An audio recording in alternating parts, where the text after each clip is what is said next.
magpupuri, lagi kitang pupurihin, pagkat ako'y tinuruan ng aral mo at tuntunin. Dahil sa pangako mo, ako ngayon ay nakawin, sapagkat ang iyong utos ay marapat at matuwid. Humanda ka sa pagtulong, ito'y aking kailangan, sapagkat ang susundin ko'y ang utos mong ibinigay. Nasasabik ako, Yahweh, sa pangakong pagliligtas, natamo ko sa utos mo ang ligaya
Amang banal ng kataas-taasan.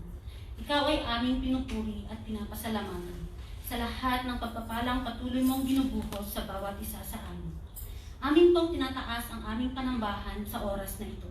Ihanda mo po ang puso at isipan ng bawat isa sa amin. Naway ang iyong banal na spirito ang maghari sa lugar na ito, Panginoon. Pakapuspusin mo nga po kami sa iyong banal na spirito upang may sentro namin ang pakikinig ng inyong mensahe. Humihingi po kami ng kapatawaran sa lahat ng aming nagawang kasalanan sa iyo, sa isip, sa salita at sa gawa. Pakalinisin mo nga po ang aming puso at isipan upang ang mensahe ng aming maririnig ay maunawaan at maintindihan po namin. Itinataas po namin ang mensahero na siyang magbabahagi ng inyong banal na salita, Panginoon. Pagkalooban mo po nawa ng makalangit na karunungan upang may hayag niya ang gusto mong iparating sa amin. Ito po ang aming samot dalangin sa matamis na pangalan ni Jesus. Amen.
Purihin si Yahweh, mapapalad ang tao na kay Yahweh ay gumagalang, at taos-pusong sumusunod sa kanyang kautusan. Ang kanyang lipi magiging dakila, pati mga angkan ay may pagpapala. Magiging sagana sa kanyang tahanan, pagpapala niya ay walang katapusan. Ang taong matuwid may bait at habag, kahit sa madilim taglay ay liwanag. Ang mapagpautang nagiging mapalad, kung sa hanap buhay siya'y laging tapat. Hindi mabibigo ang taong matuwid at malilimutan kahit isang saglit. Masamang balita'y hindi nagigitla, matatag ang puso at kay Yahweh tiwala. Wala siyang takot, hindi nangangamba, alam na babagsak ang kaaway niya. Nagbibigay sa mga nangangailangan, pagiging matuwid niya ay walang hanggan. Buong karangalang siya'y itataas. Kung makita ito ng mga masama, lumalaya silang mabagsik ang mukha, pagkat ang pag-asa ay lubos nang nawala.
Isang mapagpalang umaga po sa ating lahat, mga kapatid.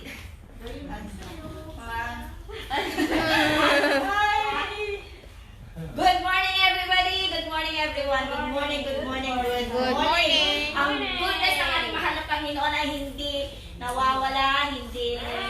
Amen! Mag-good morning ka rin sa mga nakakalive. Ay, good morning din po!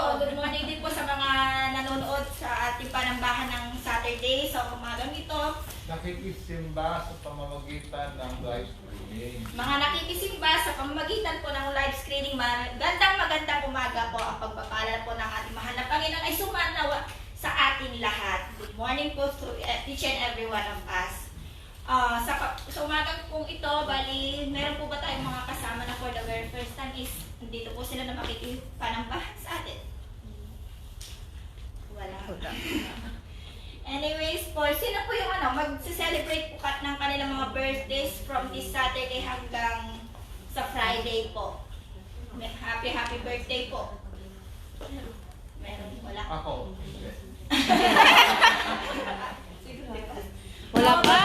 Mag-celebrate naman sila mga wedding anniversaries. Anyways po, sa mga nanonood po sa kanilang mga phone, kung 30. meron po. Wala. Yung mga mag-celebrate po ng kanilang mga birthdays na nasa kanilang mga telepono at nakikipanambahan po, kinagagalak po namin ipabatid sa inyo ang aming maalab na pagbati para sa inyong kaarawan. Kung meron man po sa inyo. Kantahan din natin. Kantahan din natin. Di ba? Happy birthday to you. Happy birthday to you. Happy birthday, happy birthday to you. May the Lord God bless you. May the Lord God bless you. May the Lord God bless you. May the Lord God bless you. Happy birthday po. Happy birthday kay Amos. At ano din po, bali binabati din po natin yung mga kapatid natin from the Sunday group. Dito po si ate. Dalawa po si ate Melinda, kasi kapatid na Shirley. Maraming salamat po sa inyong presensya at nakasama po namin sa pananambahan ng Saturday. Naway po, ang dami to basta, wag po natin kalilimutan na meron pong pinost sa FCC page si Auntie Vida yung mga precautions po, yung mga dapat po natin gawin. Kaya sundin po natin, wag po tayo matigas ang ulo na yung pagsusuot po ng mask, yung regular na paghugas ng kamay, ugalin po natin. Para ito yung pagkalat po ng virus kay maminiman natin. Saka syempre po yung panalangin na sana ito matapos na po yung epidemic na nangyayari dito sa atin. Kasi hindi natin alam kung hanggang kailan. Pero by God's grace. By God's grace. Wala po. Mas malaki po ang ating Diyos kaysa sa virus na. Amen. Mas malaki po yung Diyos na ating sinasampalatayaan natin. Yung kapangyarihan po niya ay within just a snap. Mawawala po ang lahat ng ito. Bali, for the meantime po, wala po muna tayong mga pag-aaral. Kaya, after po nito, bali, kung meron pong fellowship lunch, and then, hanggang kaya na oras po tayo dito, ante? Hanggang 6. Hanggang 6 po tayo. Yung gusto mo. O yung gustong mag-stay, hanggang 6 po tayo dito. 7th floor. Po. 7th floor. Okay. Explain mo yung nominations. Ah? May forms na. Bintana? Oo. Nilagay ko sa yung form dyan. Andito.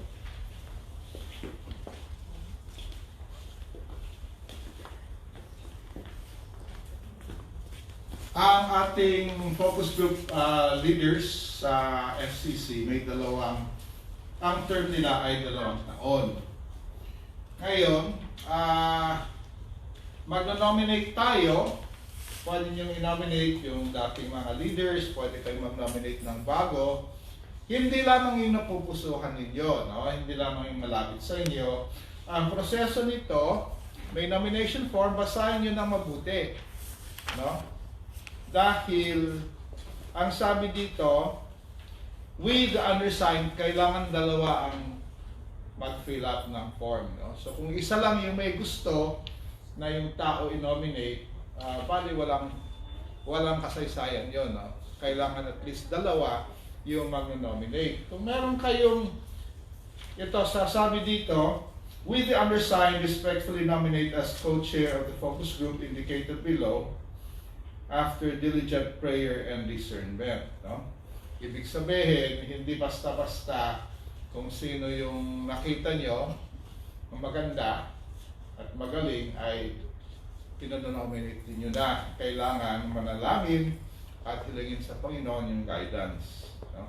Sabi dito, we sincerely and honestly believe that he has a spiritual maturity, personal integrity, and willingness to subvert his own personal biases and interests for the good not only of the Filipino Christian community or even the Methodist International Church Hong Kong as a whole, but of the kingdom of God itself. Ibig sabihin, nakikita nyo dun sa tao, pwede niyang paglaktawan o pagtagumpayan yung kanyang sariling bias. Kung nakikita niya na yung may mga bagay na kailangan sundin na kung minsan hindi ayon sa kanya, no?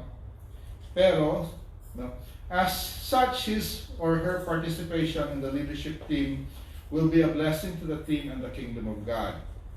We have made efforts to verify the accuracy of our perception and are not just relying on our own personal impressions of our nominee, following our reasons for our making the above assertions.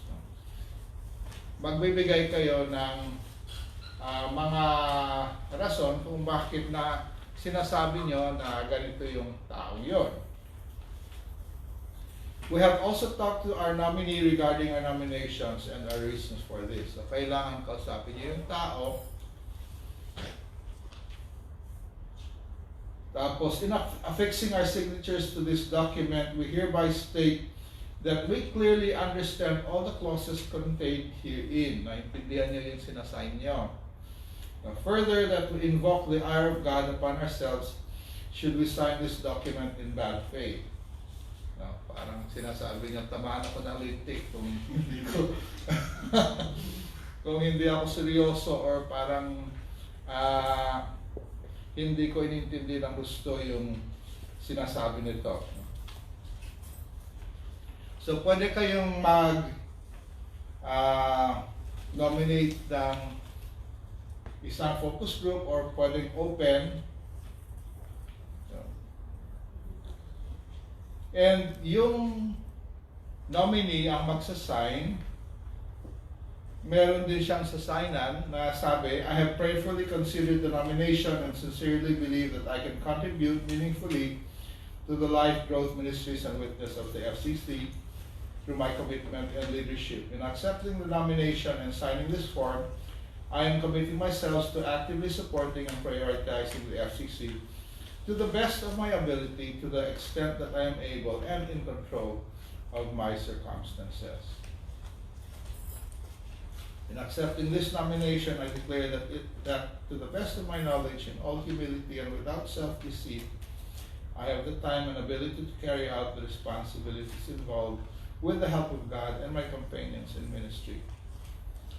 I am not accepting it for the sake of the privilege of being an FCC leader.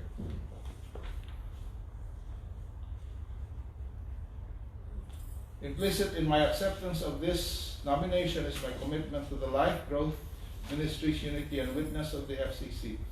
In accepting this nomination, I also invoke the ire of God upon myself and those who have nominated me, should any of us sign this document in bad faith.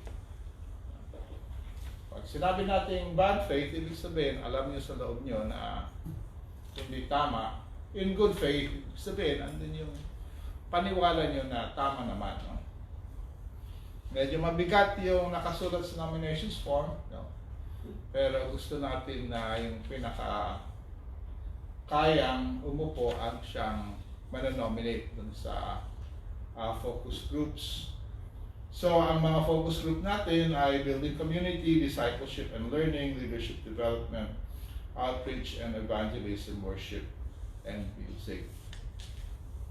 Although usually ang ginagawa natin sa elections ay bagaman andun yung inyong nominations, yung mga papasok, na 50% plus 1, simple majority, yung papasok ay tinitingnan namin kung saan sila pinaka angkop na focus group at yung blend ng ng personalities at kakayahan para ma-distribute yung leadership over the different focus groups, no? So kung naging prayerful kayo sa pag-nominate, huwag kayong matakot na mag-sign dito.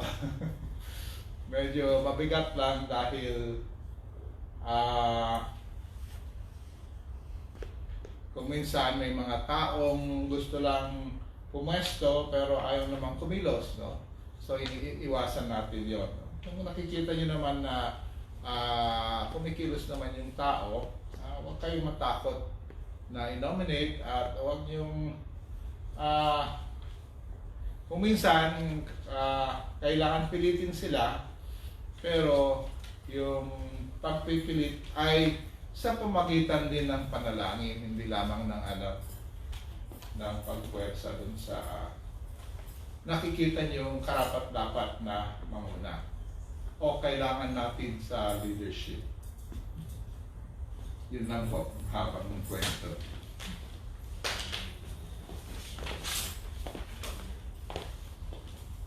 So, ang nominations available kay Frida.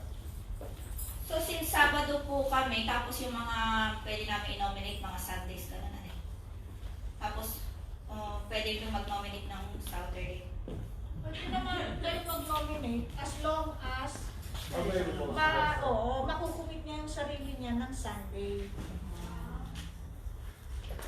Kasi karamihan naman ng activities na Sa sa Sunday. Sunday. Kaya tayo merong sariling mga di ba, coordinator para gumagalaw yung Sabado.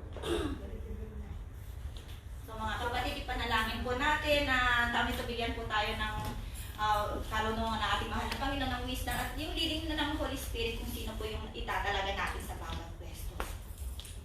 Para po sa ikabubuti at ikakaayos pa ng ang ating FCC community. So kung wala na po tayo, kung lahat ay tumayo with the shake hands at ating pahilingin na ating mahal na Panginoon, kaway-kaway. Kaway na lang! Hello! Yes, I can see the glory of God. Yes, I love you with the love of the Lord. Yes, I love you with the love of the Lord.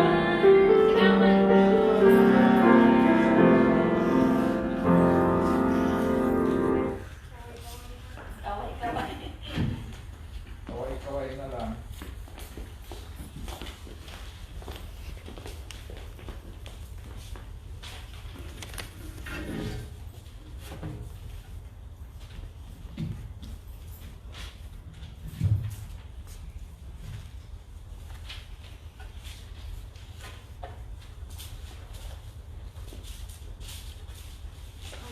Ang ating unang aralin ay matatagpuan sa aklat ni Isaiah, Kabanata 58,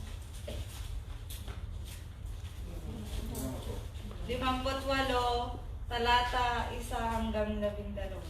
At ganito ang sinasabi. Sinabi ni Yahweh, sumigaw ka ng malakas na malakas, itaas mo ang iyong tinig gaya ng trompeta. Ang kasalanan ng bayan ko sa kanila ay ihayag. Sinasangguni nila ako sa araw-araw. Tinatanong nila ako kung paano sila namumuhay. Kung kumikilos sila ay parang matuwid at hindi sumasayaw sa mga tuntuning ibinigay ng kanilang Diyos. Humihingi sila sa akin ng matuwid na pasya. Nais nila ay maging malapit sa Diyos. Tanong ng mga tao, bakit hindi mo pansin ang pag-aayuno namin? Bakit walang halaga sa iyo kami may magpakumbaba? Sagot ni Yahweh, pansariling kapakanan pa rin ang pangunahing layunin niyo sa pag-aayuno.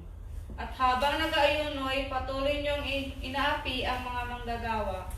Ang pag-aayuno niyo ay humahantong lamang sa karahasan.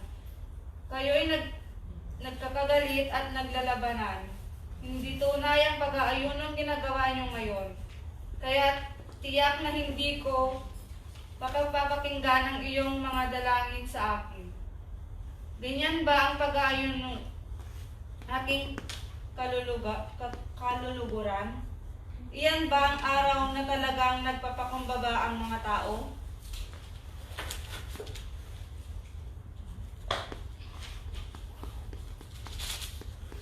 Hinihiling ko ba na yumuko kayong tulad ng damong hinihipan ng hangin?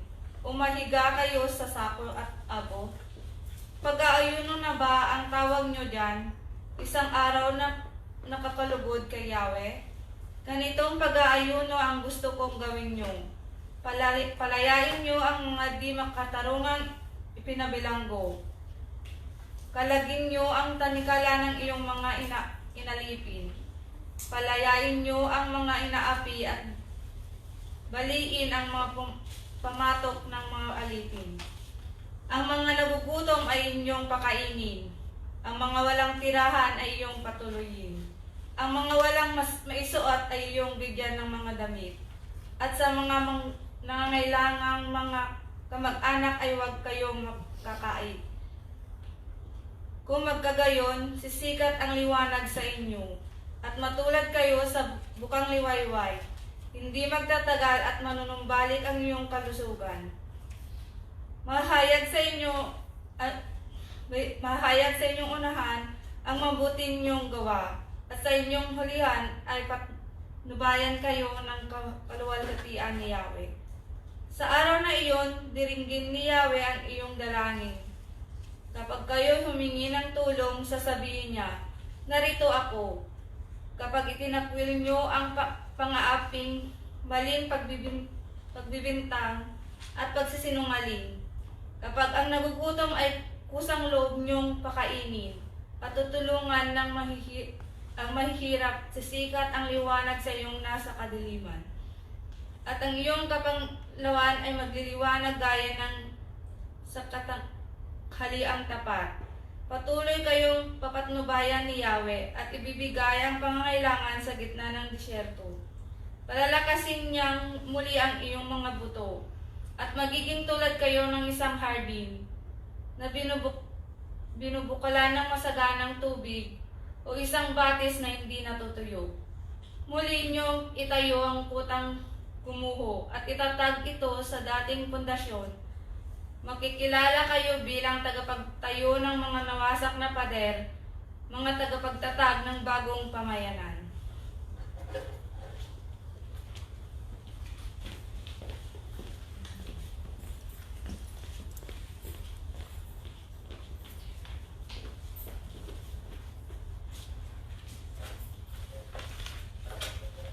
Ang pangalawang pagbasa ay magmumula sa unang aklat ng Korinto, Kabanata 2, talata 1 hanggang 16, at ganito ang nakasaad. Mga kapatid, nang ako'y pumunta riyan, pinahayag ko sa inyo ang hiwaga ng Diyos, hindi sa pamamagitan ng pahusayan, ng pananalita o ng malawak na karunungan. Sapagkat kung ibang ipapaalam sa inyo maliban kay Jesucristo at ang kanyang kamatayan sa krus. Noong ako'y nariyan, ako'y nanghihina at nanginginig sa takot. Sa aking pananalita at pangangaral ay hindi ko sinubukang hikayatin kayo sa pamamagitan ng mahusay na talumpati at karunungan ng tao.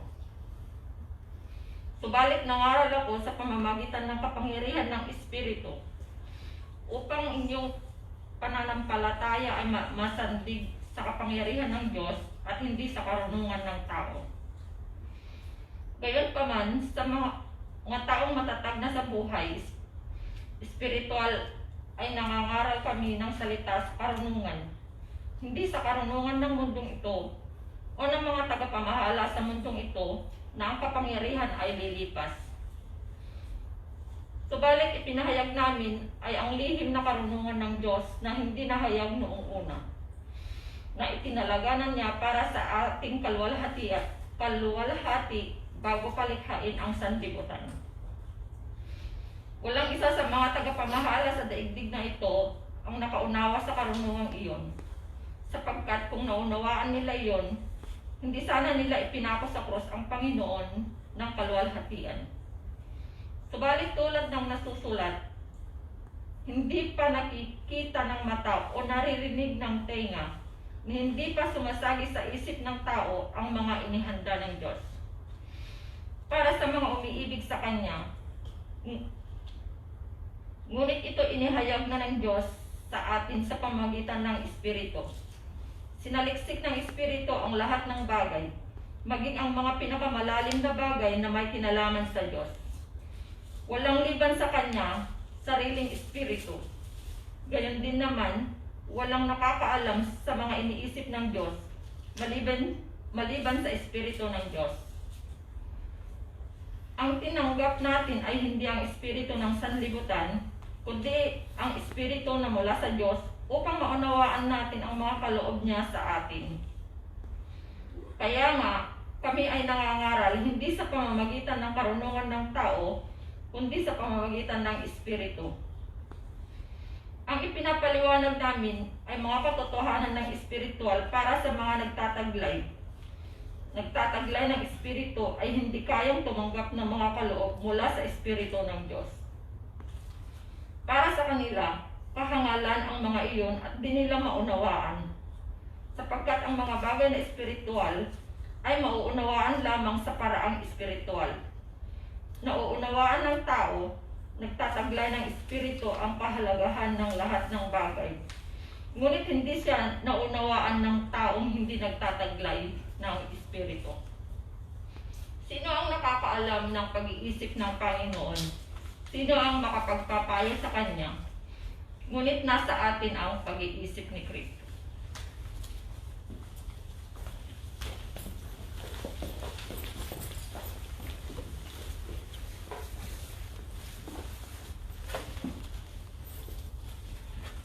Ang ating pong tatlong aralin mula sa Ebanghelyo ng ating Panginoon mula sa Aklat ni Mateo, Kabanata 5, talata 13 hanggang 20. Ganito po ang nakasabi.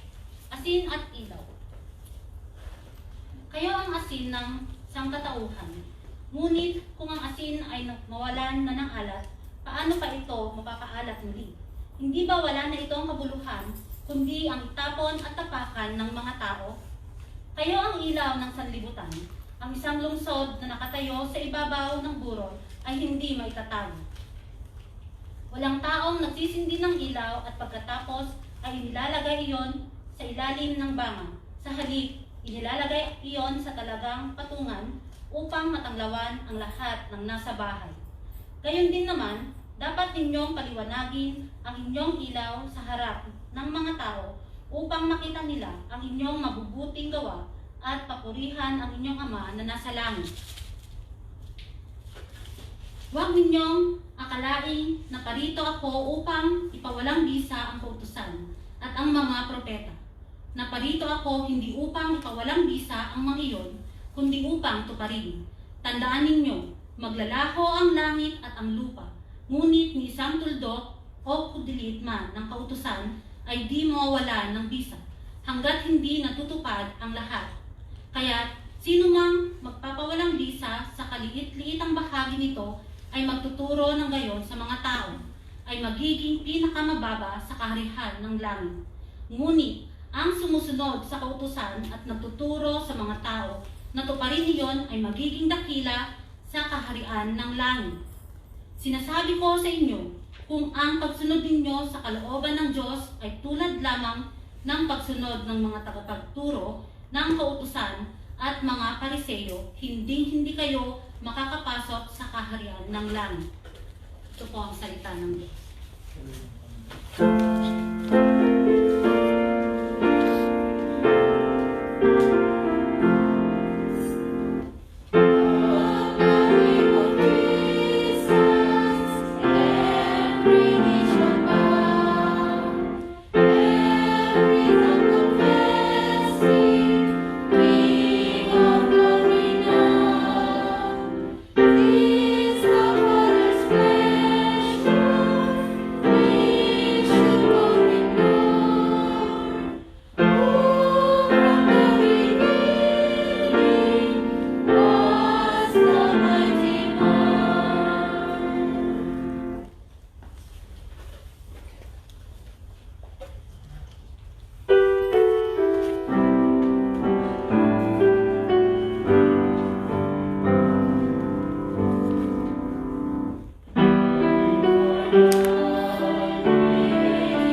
Muli, magandang umaga pa ba? Hapon na. Ay, tanghali. Kumusta na po kayo? Mabuti. Pinapalakas at pinapatubay. Amen. Purihin ang Panginoon dahil kahit na karamihan sa ating mga employer ay nag-aalalas na sa paglabas natin, ngunit nanaig pa rin ang kapangyarihan ng Panginoon dahil hindi po tayo natinag sa mga pag-aalala na yon.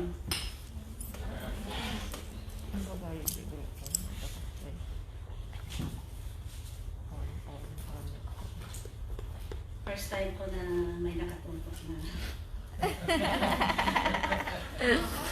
Batiin mo din daw sila. Hello!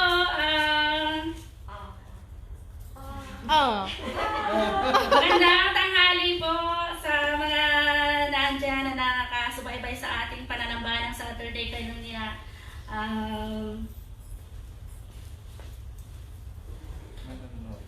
Marami po, Pastor. Sabi ko noon, walang magbibideo sa akin, walang kahit man lang kuha ng picture, pero ngayon wala na talagang isa.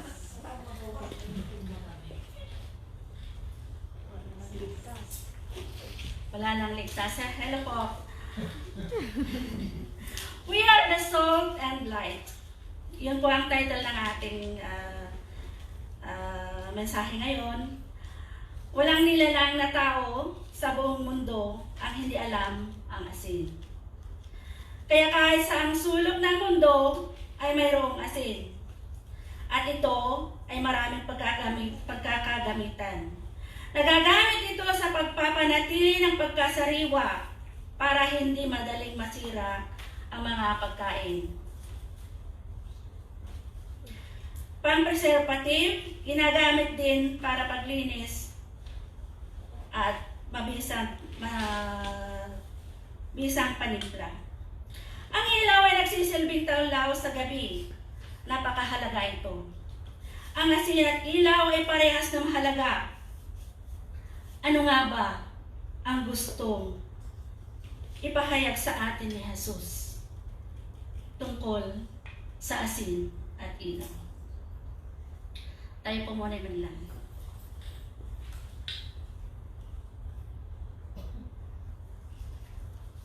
Sa oras na ito, Panginoon, kami po ay nagpupuan ng papasalamat. Dahil pinili mo kami at tinawag na makinig ng iyong mensahe. Samahan mo nga po, Diyos, mayroon ng lingkod sa pagpapahayag ng iyong mensahe. Batid mo ang kanyang kakayanan. Batid mo, Diyos, ang kanyang kahinaan. Sa iyo lang po siya umaasa, Panginoon. Nawa ang iyong banal na Espiritu ang siyang manuna. Nawa ang mga kataga ng mensahe na iyong pong inahanda sa amin. Amin po nawang maunawan at maintindihan. Patawad, O Diyos, sa aming mga nagawang kasalanan sa iyo. Ito po ang aming sangat panalangin. Amen. Kayo'y asin ng sanlibutan. Kung mawawala ng alat ang asin, paano mapapano uli ang alat nito? Wala na itong kabuluhan, kaya itinatapon na lamang at niyayapakan ng mga tao.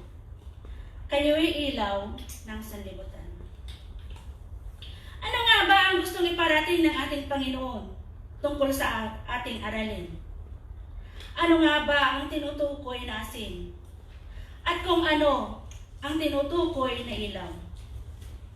Na dapat makita sa bawat mananampalataya. Bakit ang tao ay inahilin tulad ni Jesus sa asin at ilaw? Ang asin at ilaw ay parehas ng halaga at parehas na kailangan ng mamamayan. Kapansin-pansin din ang natatanging taglay ng mga ito. Ang asin ay nakakaapekto ang alat nito. Ang ilaw ay kahit malayo, mapapansin na parehas na maimpluwensya at mahalaga. Nung bata ako, hindi ko na matandaan kung ilang taon ako noon. Basta ang tanda ko, nung panahon na yun, bihira lang ang kuryente at may TV sa bahay. Tuwing gabi, pumupunta kami sa bahay na yun para manood. Marami din may mga kasama rin kami mga matatanda, bata, at mayroon din kaming kasamang bulag. At lagi siyang may dalang flashlight. At nakatuwa siyang biruin ng isa naroon. Sabi niya, bakit ka may daladalang flashlight? Eh hindi ka naman nakakakita.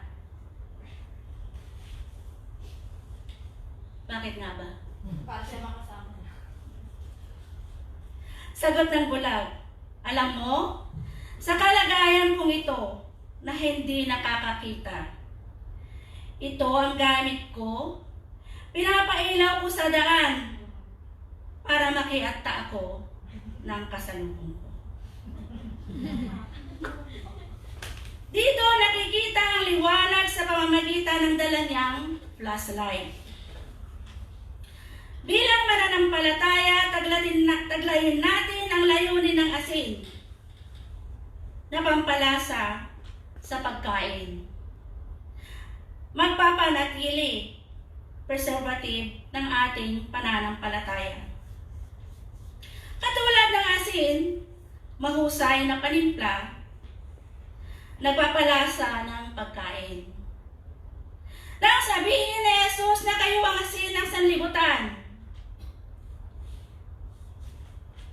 taglayin ang tungkulin ng asin na nakakahawa at maimpluwensya.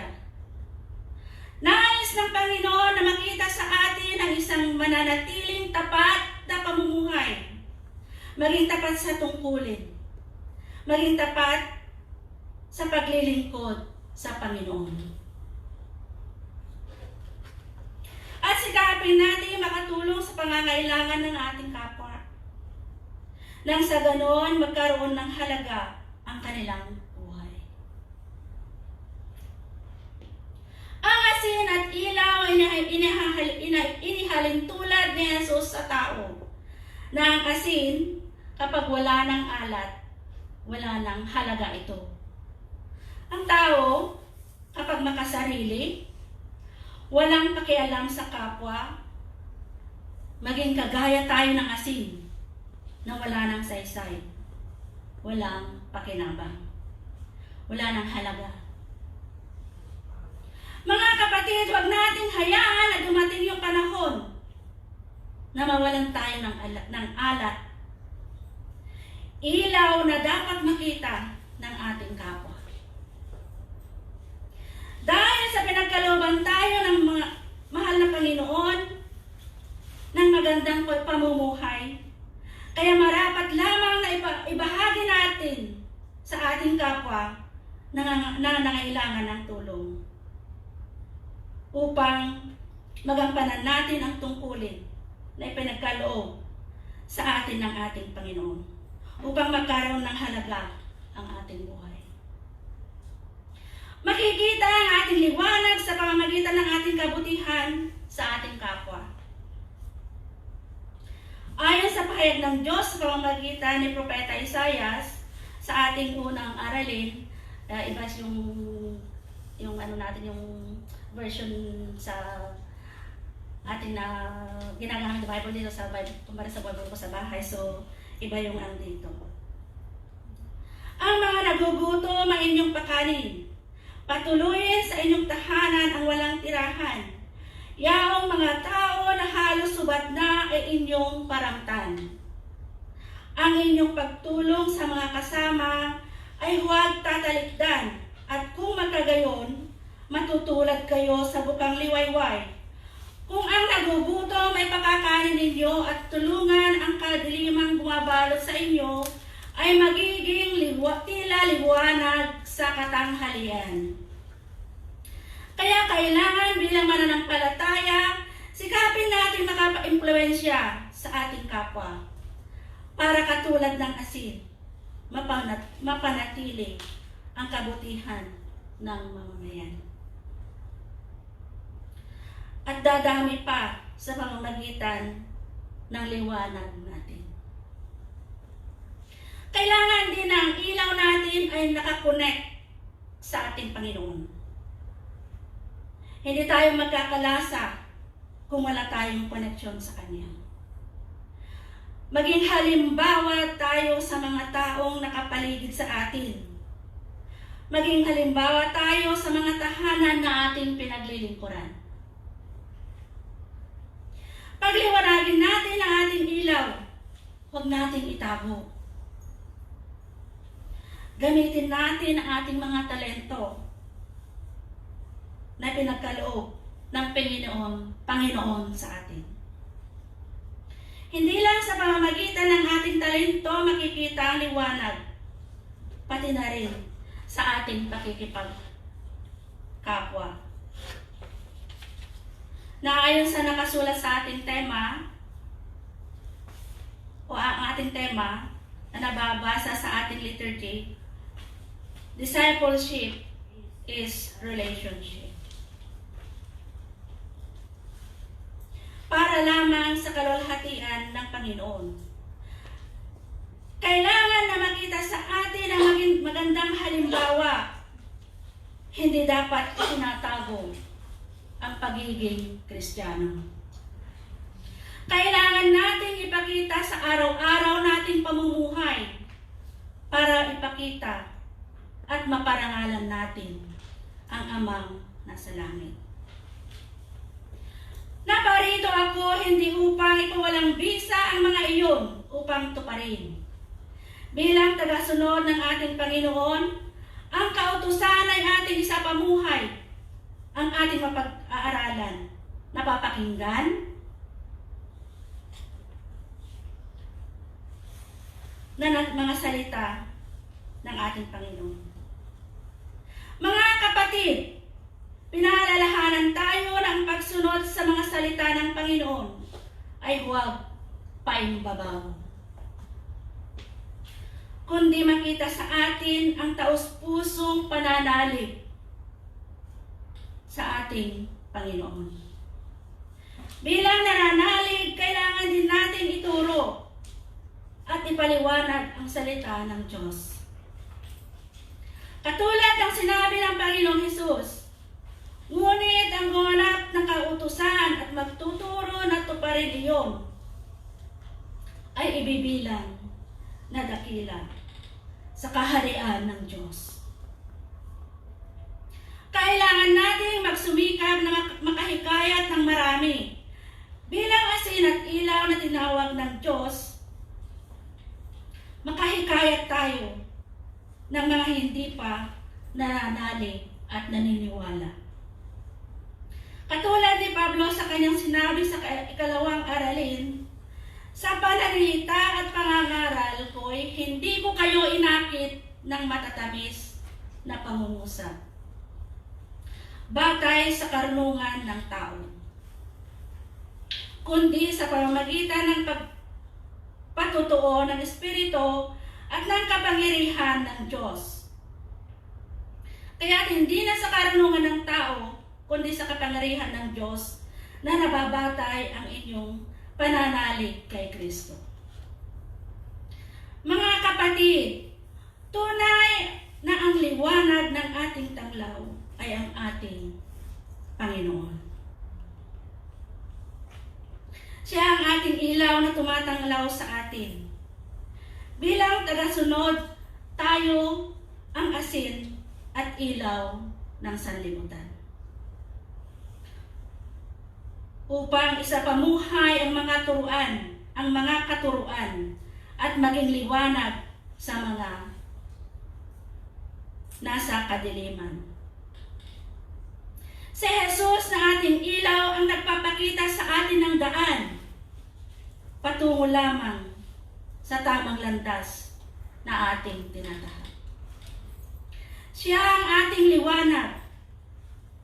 Tayo bilang tagasunod at nananalig kay Jesus dito sa mundo, tayo ang pag-asa ng sanlibutan sa pamamagitan ni Kristo Jesus.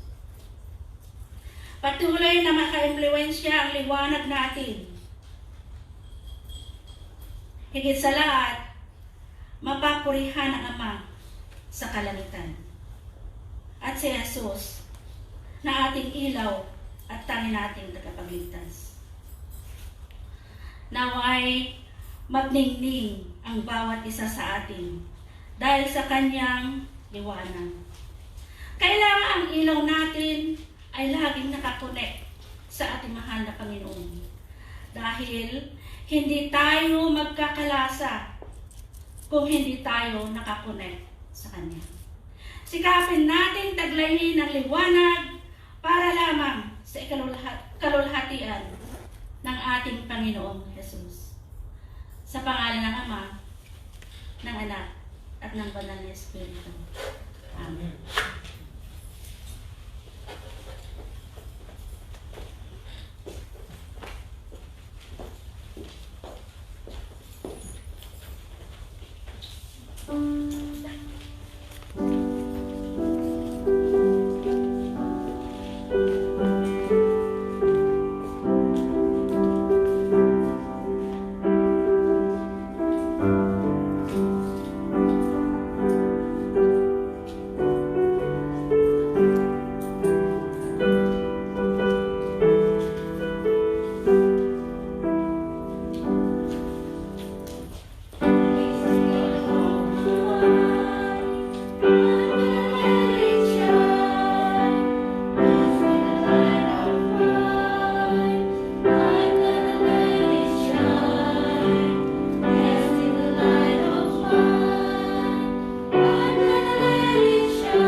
ikasampung bahagi sa tahanan ng Diyos upang matugunan ang pangangailangan sa aking tahanan. Subukin ninyo ako sa bagay na ito. Kung hindi ako buksan ang mga bintana ng langit at ibuhos sa inyo ang masaganang pagpapala.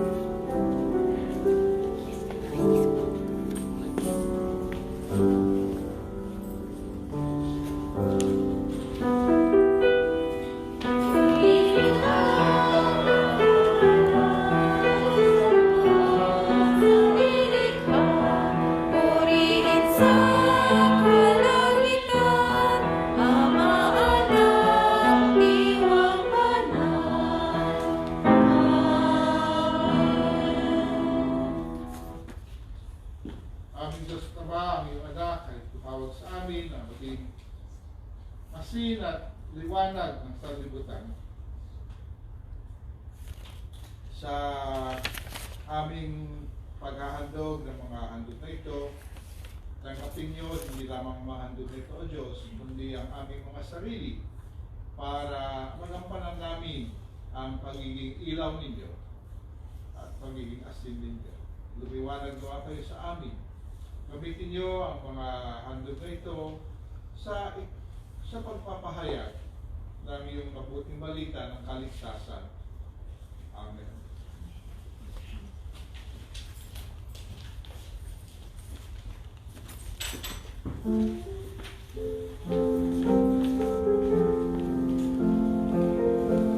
Ang ating awit na pasasalamat sa pagtatalaga, "Give a story to tell to the nations," ay isang paalala at paghahayag na ang ating mensahe ay mensahe ng liwanag. Ito ay kailangan natin ihayag hindi lamang sa pamamagitan ng salita, kundi sa pamamagitan ng ating pamumuhay, pagkilos at pakikisalamuha sa mundo. Kaya habang ating inaawit ang awit na ito, gamitin natin ito bilang isang panalangin na pagtatalaga ng ating sarili. Kayo ay inahiyahan na lumapit sa harapan sa diwa ng muling pagtatalaga ng inyong sarili sa pagiging asin at liwanag. At habang ating inaawit ang awit na ito, kayo ay inahiyahan na dali ng inyong mga love offering dito sa harapan Para sa taal. para sa Taal. Para sa mga biktima ng Taal Volcano Eruption. Hindi sa taal.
sa inyong pagtawag sa amin para maging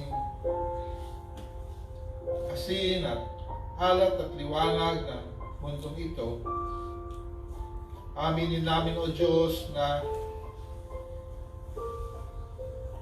may pagkakataon na kami ay kagaya ng mga Israelita na inyong binabanggit sa pamagitan ng propetang Isaiah, na ang aming paglapit sa iyo kuminsan ay pangimbabaw lamang. Sa mga pagkakataong ito, Diyos, patawarin niyo kami. Palitan niyo, Diyos, ang aming mga puso para ito ay magtibok ayon sa iyong kalooban, ayon sa iyong pag-ibig. Matuto kaming itaas ang mga mababa, palayain ang mga nasisiil, pakainin ang mga gutom, damtan ang mga hubad. Tulungan niyo kami, O Diyos, na tumugon sa bawat pangangailangan at huwag magsamantala sa kanilang mga kalagayan. Sa pagkakataong ito, O Diyos, pinapadalangin namin ang mga nagsasamantala sa sitwasyon na ang mga surgical mask ay higit na triple ng halaga at naubusan. Tulungan niyo kami, O Diyos, ng aming mga employers at ang mga mamamayan, maging ng Hong Kong, maging ng mga iba't ibang bansa, kagaya ng sa Pilipinas, na isipin ang kapakanan ng bawat isa at hindi lamang ng sarili, at maging matulungin kagaya ng pagtugon nila sa pagputok ng taal, manatiling mapagbigay at mapagmahal sa harap ng NCOV virus, O Diyos. Patuloy kaming umaasa, O Diyos, sa iyong pangako na pag aming sinabuhay ang aming pananampalataya at hindi naging pangimbabaw lamang, sisikat ang iyong liwanag sa amin kagaya ng araw sa tanghalian. Init na nagpupuksa ng mikrobyong NCOV. Init na nagdadala ng liwanag at pag-ibig sa iba at nagpapakilala sa iyo. Init na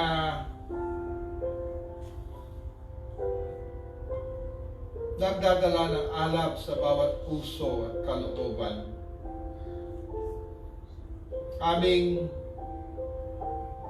pinapadalangin, O Diyos, ang bawat humaharap sa banta ng NCOV, di lamang dito sa Hong Kong, di lamang sa Pilipinas, at sa mga iba't ibang bansa sa mundo, kundi lalo-lalo na, O Diyos, sa China na laganap ang virus na ito, maraming mga syudad na naka-lockdown. Salamat, O Diyos, sa walang sawang pagtugon ng mga doktor at nurse. Umaasa kami, O Diyos, na maging sapat ang mga pangangailangan nila sa pagtugon nito. Maging ang mga material na pangangailangan, maging ang pag-unawa sa mga nangyayari, at pagpupulong makapagpuksa sa virus na ito. At lalo na, O Diyos, sa mga gamot na makakapagpuksa sa virus na ito.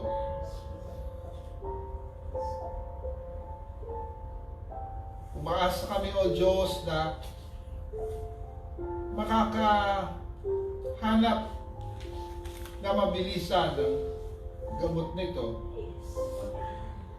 At ito ay ma-produce na mabilisan para makapagtugon sa pangangailangan ito. At umaasa kami, O Diyos, na kayo ang gagamit sa bawat isa sa amin sa anumang bahagi na aming magampanan sa pagtugon sa sitwasyong ito. Pati na, O Diyos, ang aming mga panalangin at kontribusyon. Patuloy kaming umaasa, O Diyos, sa iyong gabay, patnubay. Pinapanalangin namin ang mga may kaarawan at anibersaryo. Pinapanalangin namin, O Diyos, ang may mga karamdaman. Aming patuloy na pinapanalangin si Joseph, O Diyos, si Uncle Hiram. Pinapanalangin din namin, O Diyos, si Brooks. At ang kanyang mga magulang, kanyang mga kamag-anak sa kanyang pagtugon sa kanyang kalagayan, O Diyos. Alam niyo yung mga iba't ibang panalangin o pangangailangan, O Diyos, naway maging bahagi kami ng iyong tugon sa mga pangangailangan at mga panalangin ito. At kagaya ng sabi ni Jesus, maging alat at liwanag kami. Ibigay niyo sa amin, O Diyos, ang isip at puso ng iyong anak para babatid namin ang iyong kalooban at ito ay aming may sa buhay. Sa pangalan ng iyong anak at aming Panginoon na si Kristo Jesus. Amen. And now unto Him who can keep us all from falling and present us faultless before His presence with exceeding joy. To the only God, our Savior, through Jesus Christ, His Son, be honor and glory, power and dominion, now and evermore. Amen.